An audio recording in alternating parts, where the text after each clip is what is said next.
कर कि 25 दिन में वो सॉन के पैसे डबल करके उसे वापस दे देगा। लेकिन आज 25 दिन से भी ज्यादा हो चुके हैं और अभी तक सॉन को उसका पैसा मिला नहीं है। इसीलिए सॉन गुस्सा होकर मिस्टर मीट के घर पर जा रहा होता है अपना पैसा वापस लेने।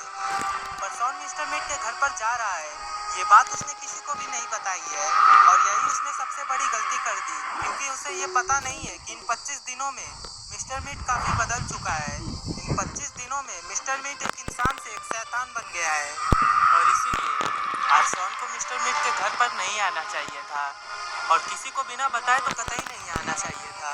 पर अपना सॉन तो इन सभी बातों से अनजान है और वो गुस्से में मिस्टर मीट की तरफ बढ़ने लगता है। ना जाने अब सॉन के साथ मिस्टर मीट क्या करेगा। मिस्टर मीट, तुम मेरे पैसे कब लौटाओगे? तुमने मुझसे वादा किया था कि 25 दिन में मेरे सारे पैसे दुगने करके तुम मुझे मेरे पैसे वापस लौटा दोगे और आज इतने समय के बाद भी तुमने अभी तक मुझे मेरा पैसा नहीं लौटाया। लेकिन मिस्टर मीट पर मानो सॉन के बोलने का कुछ असर ही ना हो। मेरे पैसे लिए हुए तुम्हें 25 दिन और 3 घंटे हो चुके हैं। मुझे मेरे पूरे 5 रुपए लौटाओ। सॉन को नहीं पता है, लेकिन 5 रुपए के चक्कर में उसने अपनी जान दांव पर लगा दी है। सॉन इतना कुछ बोल रहा था, लेकिन मिस्टर मीट अपना मीट का टुकड़ा चबाने में ही लगा हुआ था। मिस्टर मीट को मानो उसकी बातों का कोई असर ही ना हो, जिसके बाद मिस्टर मीट चुपचाप खड़ा हो जाता है और फिर वो सॉन की तरफ मुड़ता है। लेकिन मिस्टर मीट को देखकर सॉन काफी घबरा जाता है, क्योंकि उसका चेहरा काफी डरावना हो चुका है। सॉन ने पिछली बार जब मिस्टर मीट को देखा था तो वो बिल्कुल साधारण इंसान की तरह दिख रहा था, लेकिन आज वो बिल्कुल एक हैवान की तरह दिख रहा है।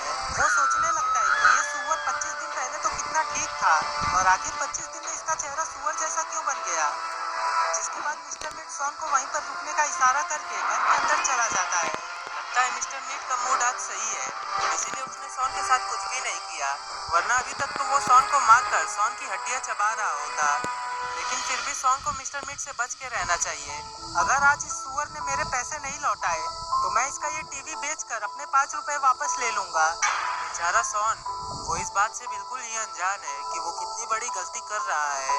सॉन वहाँ पर खड़ा था, लेकिन कुछ देर बाद ही उसे बहुत ही बदबूदार गंध आने लगती है और वो इधर उधर देखने लगता है।